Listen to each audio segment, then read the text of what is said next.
राधे कृष्णा। जय बोलो सीता रामचंद्र भगवान की जय। श्री राम जय राम जय जय राम। श्री राम जय राम जय जय राम। जय बोलो सीता रामचंद्र भगवान की जय।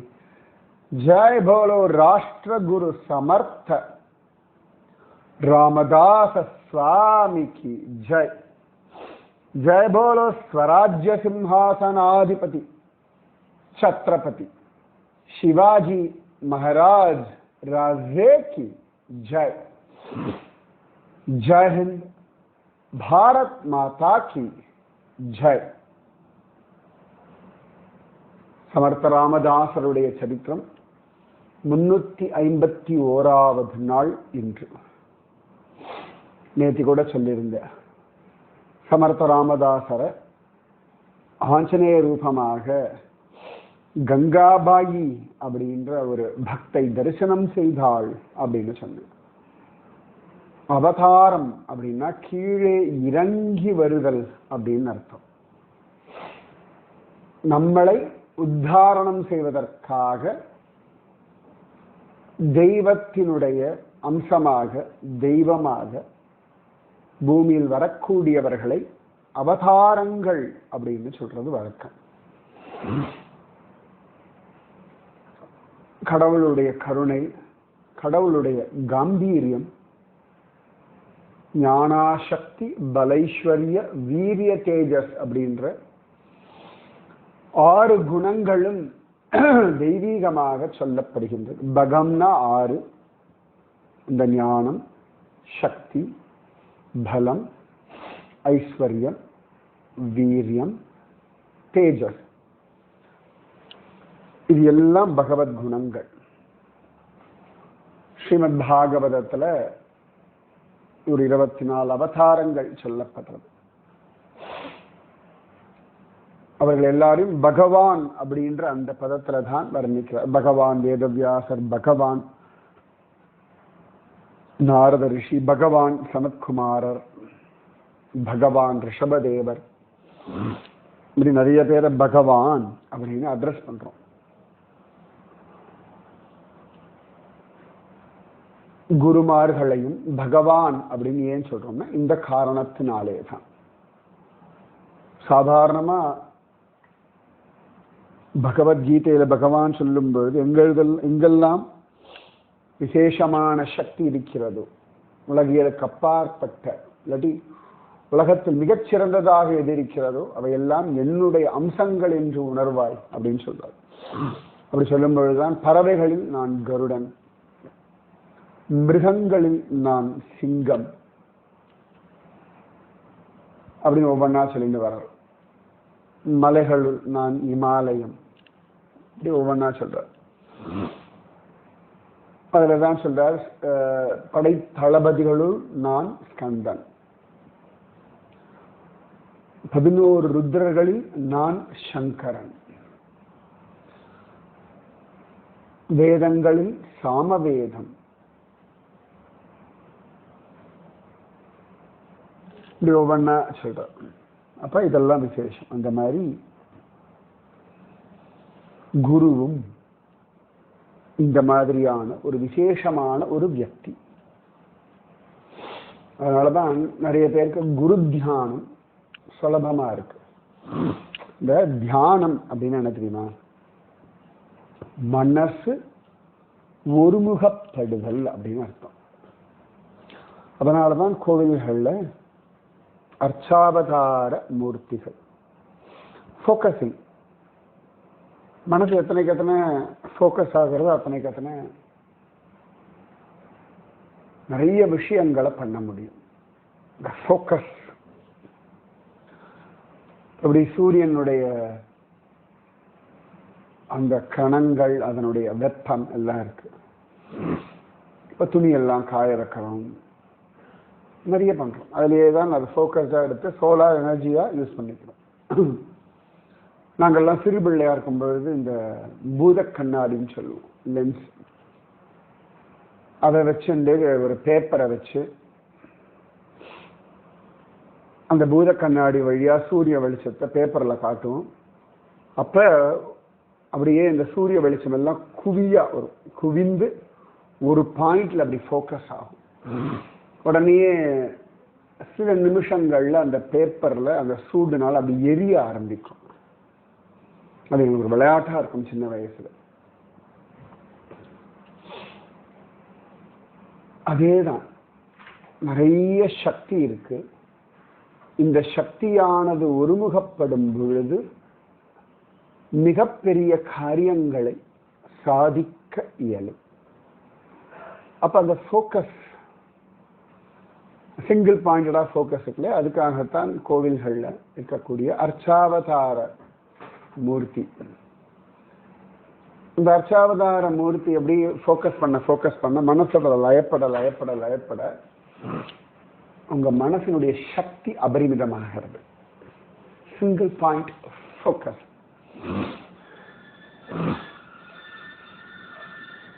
அதாவது அர்ச்சாவதார மூர்த்தி மேல நம்பிக்கை இருக்கு இல்லை அதெல்லாம் ஒரு பக்கம் இருக்கணும். But there is an object, right? ஒரு பெரிய ஒரு விஷயம், பத்மநாபன், ரங்கநாதன், திருமலை ஸ்ரீனிவாசன், அப்படி எல்லாம் அந்த அழகான அந்த உருவத்தை பார்த்து அது மனசுல வச்சுக்கும் பொழுது அப்படியே டக்குன்னு மனசு அப்படி ஃபோக்கஸ் பண்றது இல்லையா? இந்த மனசு அப்படியே ஒருமுகப்படும் பொழுது நிறைய எனர்ஜி கிடைக்கும். தூக்கத்துல மனசு அப்படி ஒருமுகப்படுறது, அதெல்லாம் தூங்கி எழுந்தோடனே அவ்வளவு எனர்ஜி கிடைக்கிறது நமக்கு. கரெக்ட்? ஸோ முழிச்சுட்டு இருக்கும் பொழுதும் எந்த வேலைகள் பண்ணும் பொழுதும் மனசு ஒருமுகப்படும் பொழுது நிறைய எனர்ஜி கிடைக்கும். அதுக்காகத்தான் கோவில்கள்ல சிலாரூபமாக சுவாமி, அர்ச்சாவதார மூர்த்தியாக. அதே பல பேருக்கு எங்க பார்த்தாலும் எல்லா இடத்துலையும் தெய்வீகம் இருக்கு, ஒரு எனர்ஜி இருக்குன்னு பார்க்குறவாளுக்கு சுகமா இருக்கும். காற்று, மலை, மரம், கடல், நதி, வானம், சூரியன், சந்திரன், நட்சத்திரங்கள், பறவை, மிருகங்கள், பூச்சி, மனிதர்கள், இலைகள், தழைகள், பூக்கள், காய்கள், பழங்கள், துணி, செருப்பு, வாட்ச், உங்க வீட்டில் இருக்கக்கூடிய சாமான்கள், குழாய், வாட்டர் டேங்க், பில்டிங், ஒரு பெயிண்ட், ஒரு வால் கிளாக், ஒரு ஏசி மிஷின், எல்லாத்தையும் தெய்வீகத்தை பார்க்கிறவாளுக்கு அப்படி சிங்கிள் ஒரு விஷயத்துல அப்படி இருக்கணும் அவசியம். ஆனால் எல்லாத்துக்குள்ளேயும் அந்த பாசிட்டிவ் எனர்ஜியை பார்த்துடுறாரு. So focus, mind focus. Mind அப்படின்னு சொல்லுவோம் இல்லையா? Mind your language, mind your steps, mind your business, mind your destination. ஓகேவா? ஸோ இந்த ஃபோக்கஸ் இது ஒரு பெரிய ரொம்ப அழகான ரகசியமான விஷயம். இது குரு நமக்கு புரிய வைக்கிறதுனால குரு தியான வஸ்து அப்படின்னு வடுக நம்பி, சனாதன கோஸ்வாமி, இப்படி பலரும் அனுபவிச்சிருக்கார்கள். அதனால குரு தியானம் புரியுது, ஈஸியா இருக்கு, பிடிபடுறது. ஏன்னா குருவிடத்துல நமக்கு ரொம்ப பிரியமான ரொம்ப விசேஷம் என்னன்னா, நாம நல்லா இருக்கணும்ன்ற அந்த உள்ளம் இருக்கு இல்லையா, அந்த கருணை, இதுதான் குருவிடத்துல நமக்கு ஒரு ஆகர்ஷணம். சந்தோஷமா இருக்கணும் அப்படின்றது, எப்பொழுதும் ஹாப்பியா இருக்கணும், அந்த ஒரு உயர்ந்த நிலையில் நாம் இருக்கணும்னு தான் குரு ஆசைப்படுறார். உடலாலும் உள்ளத்தாலும் செயல்களாலும் வார்த்தைகளாலும் எண்ணங்களாலும் நாம் உயர்ந்த ஒரு இடத்திலேயே இருக்கணும். இதுதான் குருவினுடைய லட்சியம். இந்த இமயமலைகள்லாம் பிரம்ம கமல் அப்படின்னு ஒரு பூ பூக்கும். அந்த பிரம்ம கமல் ரொம்ப உயரத்துல தான் பூக்கும். இப்போ இமயமலையில நான் ஒரு 11,000 அடி வசனம் வரைக்கும் போயிருக்கேன். துங்கநாத், சந்திரஷிலா. இந்த துங்கநாத்லேருந்து சந்திரஷிலா போற வழியில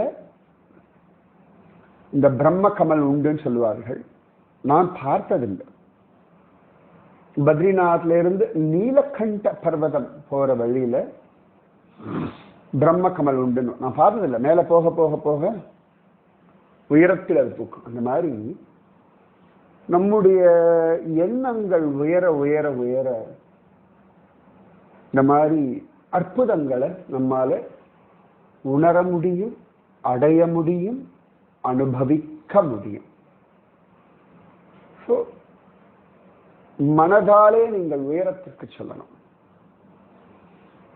சமர்த்த ராமதாசருடைய சரித்திரம் நம்மளை மனதால் உயர்த்துகிறது. சமர்த்த ராமதாசர்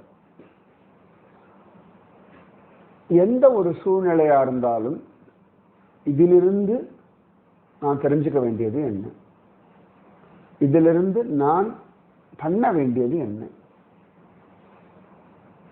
இந்த விஷயத்துல இந்த சிஷ்யர்களை எப்படி உயர்த்துவது, இதுதான் அவருடைய லட்சியம். இப்ப ஒரு வைத்தியன் இருக்காருன்னு வச்சுக்கோங்களேன். இந்த வைத்தியன் அவருடைய வேலை என்ன? டாக்டரோட வேலை பலவிதமான பேஷண்ட் வருவார், ரைட்?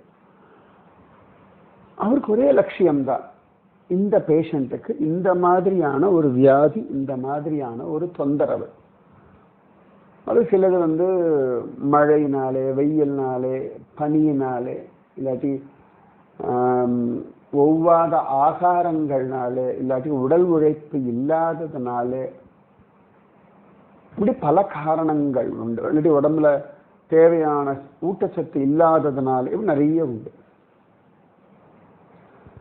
அந்த டாக்டர் என்ன பண்ணுவார்? அந்த ஒவ்வொரு பேஷண்ட்டுக்கும் சில பேருக்கு ஊட்டச்சத்து கொடுப்பார், சில பேருக்கு டயட் சொல்லுவார், சில பேருக்கு எக்ஸசைஸ் சொல்லுவார், சில பேருக்கு மருந்து கொடுப்பார், சில பேருக்கு நாளும் பண்ண சொல்லுவார். ஊட்டச்சத்து கொடுக்கறது, அப்புறமா மருந்து சாப்பிட்றது, எக்ஸசைஸ் பண்றது, சில சாப்பாடை குறைக்கிறது, இப்படி அப்படி ஒவ்வொரு பேஷண்ட்டுக்கு தகுந்தாற் போல இது மாறுபடும் இல்லையா? அந்த மாதிரி குரு ஒரு கஸ்டமைஸ்டு லைஃப் நமக்கு பண்ணி கொடுக்கிறார். இப்படி ஒரு டைலர் கிட்ட போனோம் வச்சுக்கோங்களேன், நம்ம ஒரு துணியெல்லாம் கொடுத்தோம்னா தைப்பார்கள். நம்ம உடல் சைஸு, இல்லாட்டி நமக்கு என்ன ஸ்டைல் வேணும் எல்லாம் கேட்டுட்டு.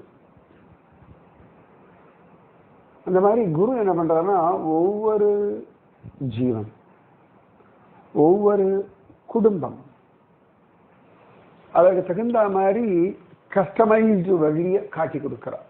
இவர்களுக்கான பிரத்யேக முறை அப்படின்னு நம்ம அப்படிதானே பார்க்குறோம். இப்போ சகாபாயி, கோதாபாயி, கங்காபாயி, ஒவ்வொருத்தருக்கும் ஒவ்வொரு விதமான ஒரு பக்தியை சொல்லித்தரார், ஒரு அணுகுமுறையை சொல்லித்தரார். இன்னைக்கு ஒரு தகையை பார்க்கலாம். கிருஷ்ணாபாயி, அழகான பேர் இல்லையா? கிருஷ்ணாபாயி. இவள் பிறவியிலேயே கண் பார்வை இல்லாத ஒருத்தி. அவரோட அம்மா பேரு அந்தாபாயின்னு பேரு. அம்மா ரொம்ப வருத்தம், நிச்சயமா இருக்கத்தானே செய்யும், குழந்தை கண் இல்லாம இருக்கு. அது எல்லா அப்பா அம்மாவுக்கும் ஒரு சிம்பிளான ஒரு ஆசை என்னன்னா, தன் குழந்தை நல்லா இருக்கணும், அதுக்கு அடித்து அதை பார்த்துக்கணும், அது உலகத்துல வாழ்ந்துக்கணும், அவ்வளவுதான். எல்லா அப்பா அம்மாவும் தன் குழந்தைகள் பிரகல்லாதன் போலே, துருவன் போலே, ஆண்டாள் போலே, நீரா போலே, ஜடபரதர் போலே அப்படின்னா யோசிக்கிறது இல்லை.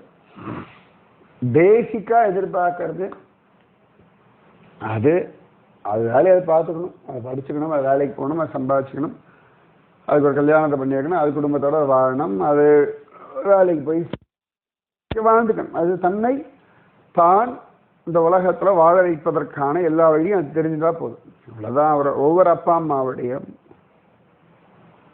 எதிர்பார்ப்பு. ஆனா அவளுக்கு ஒரு தீர்மானம், சரி எது எப்படியா இருந்தாலும் குரு இருக்க, இந்த குழந்தைக்கு கண் பார்வை இல்லை, யாராக இருந்தாலும் ராமராயா பார்த்துப்பான். அதனால ஒவ்வொரு நாளும் ராமராயா கிட்ட உடனேன்னு சொல்லுவான், ராமராயா இந்த குழந்தைக்கு கொடுத்துருக்க, இந்த குழந்தைக்கு என்னால் என்ன முடியுமோ அதெல்லாம் நான் பண்றேன். இந்த குழந்தைக்கு தாயும் தகப்பனும் பந்துவும் சகோதரனும் எல்லாம் நீதான். இந்த குழந்தையினுடைய பூரணமான பொறுப்பை நான் உன்கிட்ட ஒப்படைச்சுட்டேன். என் காலம் இருக்கும் பொழுதும் நீ தான் பார்த்துக்கிற, என் காலத்துக்கு அப்புறமாவும் நீ தான் பார்த்துக்க போற. அதுல ரொம்ப தெளிவா இருந்து அவ தன்னால் அந்த குழந்தைக்கு என்ன முடியுமோ அது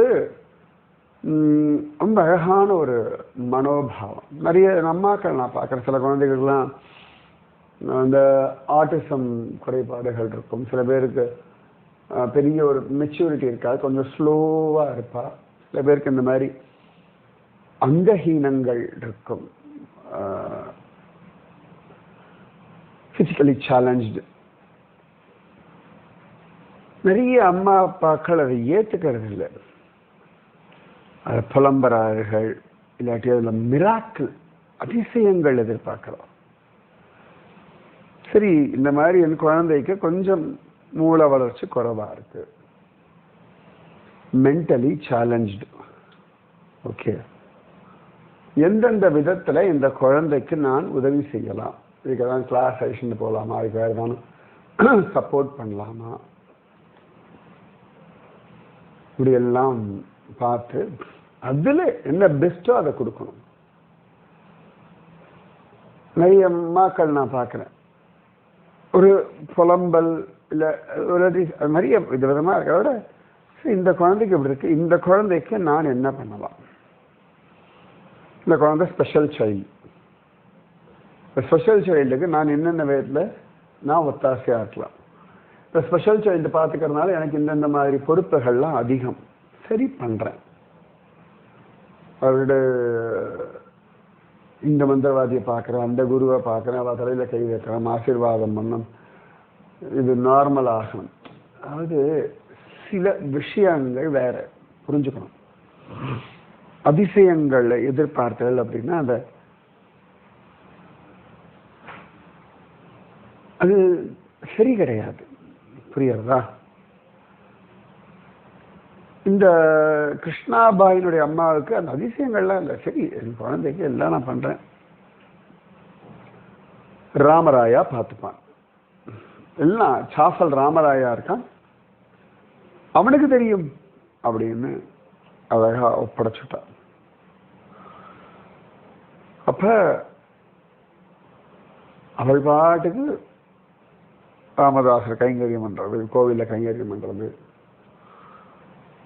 இந்த பொண்ணுக்கு என்னெல்லாம் கண் தெரியா பொண்ணு, அதனால பார்த்து பார்த்து எல்லாம் பண்ணிட்டு அதுல அவள் ரொம்ப தைரியமா நம்பிக்கையோட சந்தோஷமா இருக்கா. உங்களுக்கு இருக்கக்கூடிய சூழ்நிலையில் ஆரோக்கியமாக வாழ்வது எப்படி, ஆனந்தமாக வாழ்வது எப்படின்னு நீங்க தான் கண்டுபிடிக்கணும், புரியுறதா? அப்ப மட்டும்தான் சரியாக வரும். இதெல்லாம் மாறினா ஆனந்தம், இதெல்லாம் கிடைச்சா ஆனந்தம், அதெல்லாம் இல்லை. இதுல எப்படி நான் ஆனந்தமா இருந்தேன், நிதானமா நான் சொல்லிட்டு இருக்கேன் உங்களுக்கு புரியறதுக்காக. உடனே என்ன குருஜி உங்க குரல் டல்லா இருக்கே, உங்களுக்கு உடம்பு சரியில்லையா? கற்பனைக்கு நிறைய பேர் பயின்று இருக்கு.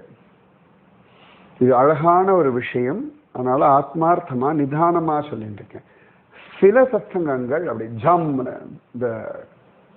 அப்படி ஒரு துள்ளலோட இருக்கும், சில சத்சங்கங்கள் இப்படி தண்டல் மாதிரி இருக்கும். உடனே வாட் ஹேப்பன் குருஜி, சில இடங்கள்ல நான் எங்கேயா ரெக்கார்ட் பண்ணுவேன், யாராவது தூங்கிட்டு இருப்பா, குழந்தைகள் தூங்கிட்டு இருப்பா, அதனால கொஞ்சம் லோ வாய்ஸாக பண்ணுவேன். இல்லை நைட் 12 மணிக்கு ரெக்கார்ட் பண்ணிட்டு இருப்பேன்.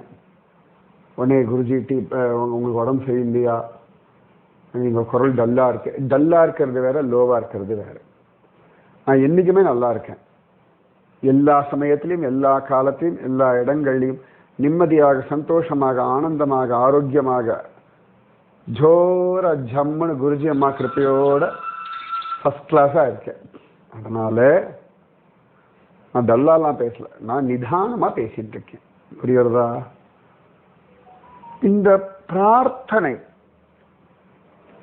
அவள் ரொம்ப அழகா பண்ணிட்டு சந்தோஷமா இருக்கா. சாஃபல் ராமராயா கிட்ட ஒப்படைச்சு அவ சமர்த்த ராமதாசரை பார்க்கிறார். ரொம்ப ஸ்ரத்தையோட அவள் இருக்கா. சரி அப்படின்னு சொல்லிட்டு அவர் என்ன பண்றார், அந்த குழந்தையோட எல்லா பொறுப்பும் அவர் எடுத்துக்கிறார். ராமராயா கிட்ட ஒப்படைச்சாச்சு. நிறைய பேர் என்ன சொல்லுவா, ஒப்படைக்கிறேன்னு சொல்லுவா. ஒப்படைக்கிறது இல்லை. ஒப்படைக்கிறதா உடனே குருஜி வீட்டு வாசலை கொண்டு விட்டுரும், அப்படி அர்த்தம் இல்லை. இந்த மனசு நிறைய பேர் நான் பார்ப்பேன்.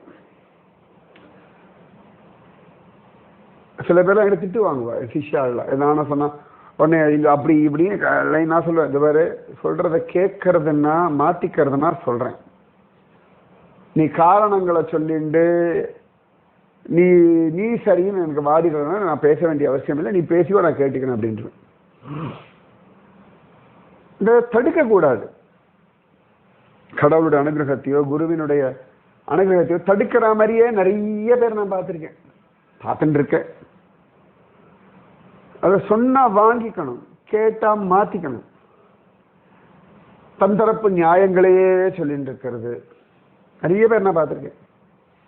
சமயத்தில் குழந்தைகளுக்கு சிரமமா இருக்கும்.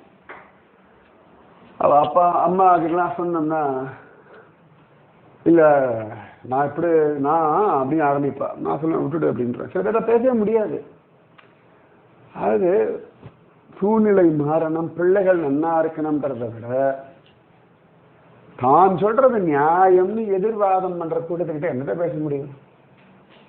சில பேர்கிட்ட சொல்வேன், கணவன்கிட்ட எப்படி நடந்துக்கோங்க, மனைவி கிட்ட எப்படி நடந்துக்கோங்க, உடம்ப பார்த்துக்கோங்க, நிறைய பேர்கிட்ட சொல்லுவேன். அதுக்கு இவா எதிரம்பு கோத்து நிக்கிறதுன்னு பேரு.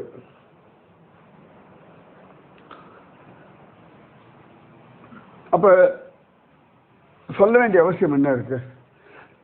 ரைட், ஒண்ணு பாறையா இருக்கு வச்சுக்கோங்களேன்.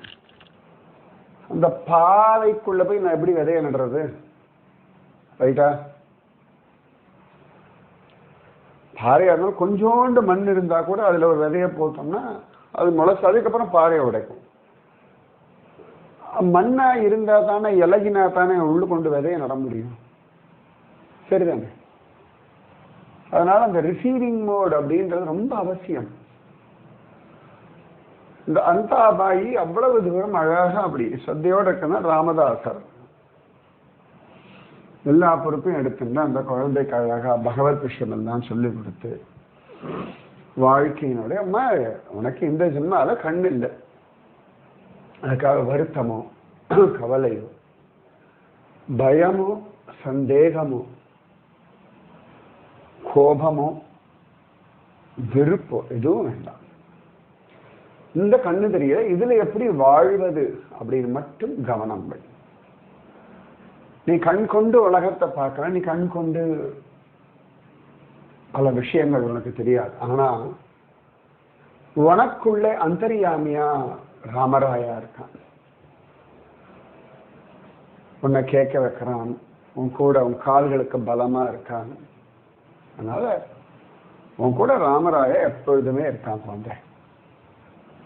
நீ அதனால தைரியமா நம்பிக்கையோட அந்தாபாய்க்கும் சொல்லமா உன் குழந்தை விசேஷமான குழந்தை. இந்த குழந்தைக்கு பார்த்து பார்த்து எல்லாம் பண்ணி ராமராயாவுக்கு பண்ணக்கூடிய சேவை கைங்கரியம் அப்படின்னு நினைச்சுட்டு பண்ண ரொம்ப அழகா சொல்றார். இதுல கர்ம வினை இந்த விஷயத்துக்குலாம் போவே இல்லை சமத் ராமதாசர். எல்லாத்துக்கும் போய் கர்ம வேண்டியில போய் உட்காரப்படாது. எல்லாத்துக்கும் போய் பாஸ்டோட லிங்க் பண்ண வேண்டிய அவசியம் இல்லை. எனக்கு அது சரியாகவும் படுறதில்லை. சரியா?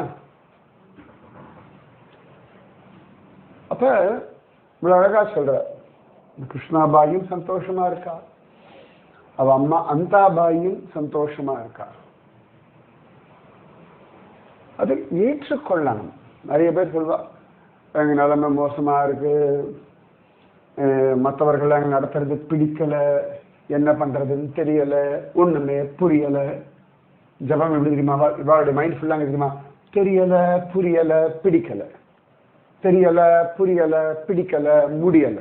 சில பேர் சொல்ல எக்ஸசைஸ் பண்ணுங்க, 1 மணி நேரத்துக்கு ஒரு தடவையாவது 5 நிமிஷம் நடங்கோ அப்படின்னா பண்ண மாட்டான். ஆனா அவளுக்கு ஒரு வியாதி வருது, அப்படியே இந்த காலை அப்படி இழுக்குது குருஜி வலி அப்படிங்களா. சில பேர் அது என்னமோ பண்ணாது சின்சியரா வியாதிய டீட்டெயில்டா வர்ணிப்பா. என்னத்துக்கு பிரயோஜனம்? என் உடம்பே நல்லா அது, கை கால்களே வலி இல்லாம இருங்கோ, வயிறே நல்லா ஜீரணம் பண்ணு, நாடி நரம்புகளே பலமாக இருங்கோ, ஏ சதையே, ஏ தசையே, சதை வேற தசை வேற, ரெண்டுமே இருக்கு, நீங்கள்லாம் நன்னா இருங்கோ, எலும்புகளே பலமாக இருங்கோ, உடல் உறுப்புகளே ஆரோக்கியமா இருங்கோ, சந்தோஷமா இருங்கோ, நீங்கெல்லாம் நன்னா இருக்கணும், நன்னா இருக்கீங்க அப்படின்னு உடல் கிட்ட பேசணும். இதை விட்டுட்டு டீட்டெயில்டா வியாதியை வர்ணிப்பா. ஒரு நயா பைசாவுக்கு பிரயோஜனம் கிடையாது. தம்படிக்கு பிரயோஜனம் இல்லை. தம்படின்றது ஒரு காலத்துல ஒரு நாணயம், அது அளவு. நீங்க எதை டீட்டெயில்டா பேசணும்னு மகாபாரதத்தை பெருசா ஸ்லாகிச்சு சொல்லல நாரத மகரிஷி. ஏன்னா துரியோதனாதிகள், திருத்தராஷ்டிரன், சகுனி இவர்களை பத்தி டீட்டெயில்டா பேசுறதுக்கும் நீங்க உடல் வியாதிகளை டீட்டெயில்டா பேசுறதுக்கும் பெரிய வித்தியாசமே இல்லை. உடல் வியாதிகள் டாக்டர் கேட்கும்போது டீட்டெயில்டா சொல்லணும், அவ்வளவுதான். மற்றவங்கிட்ட போய் டீட்டெயில்டா வர்ணிப்பார். அப்ப என்ன ஆகுதுன்னா, உங்களுக்கு தெரியாமலேயே உங்க மனசு, உங்க மூளைக்கு உங்க வார்த்தையால அதுக்கு இன்ஸ்ட்ரக்ஷன் கொடுக்கறது, இங்க இப்படி எல்லாம் வலிக்கிறது. இந்த மூளை என்ன பண்ணும்? ஓ இங்க இப்படி எல்லாம் வலிக்கிறது அப்படின்னு அது மைண்ட்ல ஏற்றிடும். கரெக்டா அந்த பார்ட் அதே மாதிரி வலிக்கும். அதிகமாவே சொல்ல, எத் பாவம் தத்பவதி. நிறைய பேருடைய வியாதிகள்ல நான் பார்க்கிறேன். பல வியாதிகள் நிச்சயமா சரியாகக்கூடிய வியாதிகள், சரி பண்ணக்கூடிய வியாதிகள். ஆனால் மனதாலே அந்த வியாதிய பிடிச்சு வச்சுருக்கா. நிறைய பேருக்கு உடல் இழைக்கணும், இழைக்கவே மாட்டேங்கிறது அப்படிங்களா. அப்ப நீங்க உங்க உடம்பு இன்ஃபெக்ஷன் கொடுக்கல, இழைக்கவே மாட்டேங்கிறது. அப்போ உடனே அது ரைட், இழைக்க கூடாதுன்னு வச்சுக்காது. இழைக்கணும், அனாவசியமான வெயிட் குறையணும். ஏன்னா எனக்கு இது குருஜி அம்மா புரிய வச்சா. இருமிண்டே இருப்பேன், என்னடா இருமலை கொண்டாடுற, இருமல் வேண்டாம் வைக்க தெரியாதோ அப்படின்னு முதல்ல புரியலை, நான் பிறகுதான் புரிய ஆரம்பிச்சது. வலி வேண்டாம்னு வைங்க, உடனே ஆரோக்கியமா இருக்கேன், வலி வேண்டாம் ஆரோக்கியமா இருக்கேன், கை கால்கள் நன்னா இருக்கு, உடம்பு ஆரோக்கியமா இருக்கு, நான் நன்னா சாப்பிட்றேன், நன்னா தூங்குறேன், நிம்மதியா இருக்கேன், என் வேலைகள் நான் அழகா பண்ணி கொண்டிருக்கேன் அப்படின்னு சொல்லி சொல்லுங்க. உங்க உடல் கேட்கும். சமர்த்த ராமதாசர் அப்படிதான் சொல்றார். அதன் பிறகு சமர்த்த ராமதாசரு தன்னுடைய ஒரு சிஷ்யனுக்கிட்ட சொல்லி, குழந்தை இந்த மாதிரி இந்த பெண்ணுக்கு கண் தெரியாதப்பா, ரொம்ப நல்ல பொண்ணு அப்படின்னா சொல்லி அவளை கல்யாணம் பண்ணிக்கோங்க அப்படின்னு சொல்ல அவனும் கல்யாணம் பண்ணிக்க ஒத்துக்கிறான். இந்த அந்தாபாய்க்கு ஆனந்தம் பிடிபடலை. ஆனா நிஜமாவே கண் தெரியாத பெண் எத்தனை பேர் கல்யாணம் பண்ணிக்க முன் வருவார்கள் இல்லையா? நடந்தது. இந்த பெண்ணுக்கு கல்யாணமும் பண்ணி வைச்சார் சமர்த்த ராமதாசர். அது என்னன்னா சமர்த்தராமதாசர் அவ்வளவு கான்ஃபிடென்ட்டா இருக்கார், தெளிவா இருக்கார். எப்பொழுதுமே நீங்கள் நம்பிக்கையோடும் தெளிவோடும் தீர்மானத்தோடு இருக்கும் பொழுது உங்க உடல் மொழி, அதாவது பாடி லாங்குவேஜ், உங்களுடைய நடவடிக்கை, உங்களுடைய வார்த்தைகள், உங்களுடைய செயல்கள், இது எல்லாமே ஒருமுகப்பட்ட அந்த காரியத்தை சாதிக்க வைக்கும். மனசினுடைய தெளிவு தான் பல விஷயங்கள்ல அவசியம். மனசுல தெளிவு உண்டாகட்டும். இந்த கிருஷ்ணாபாய் கல்யாணமும் பண்ணி வச்சார். அந்தாபாய் ரொம்ப சந்தோஷம். சமத்ராமதாஸ் சாந்தாபாயிட சொல்றார், பாரு ராமராயா அவன் பொண்ணு கல்யாணம் பண்ணி வச்சுட்டாங்க, கை கூப்புறா. நான் பொறுப்பு ஒப்படைச்சது ராமராயா கிட்ட, நடத்தி காட்டினது என் குருநாதன் அப்படின்னு. சமர்த்த ராமதாசர் சிரிச்சா, ஒன்றும் சொல்லலை. அப்ப குரு ரொம்ப அழகா உங்களுக்கான ஒரு வாழ்க்கைய வாழ்வதற்கான வழி காட்டுறார்.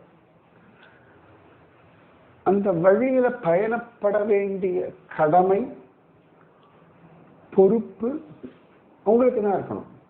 இந்த ஸ்ரத்தை உங்களுக்கு தான் வரணும். வந்தால் போதும், வரும், வந்தே தீரு, வர வச்சே தீருவேன். ராதே கிருஷ்ணா. ஸ்ரீராம ஜய ராம ஜய ஜய ராம. ஸ்ரீராம ஜய ராம ஜய ஜய ராம. ஜெய் போலோ सीतारामचंद्र भगवान की जय. जय बोलो राष्ट्र गुरु समर्थ रामदास स्वामी की जय. जय बोलो वीर धीर सूर आंजनेय स्वामी की जय. जय बोलो स्वराज्य सिंहासनाधिपति छत्रपति शिवाजी महाराज राजे की जय. जय हिंद. भारत माता की जय. राधे कृष्णा.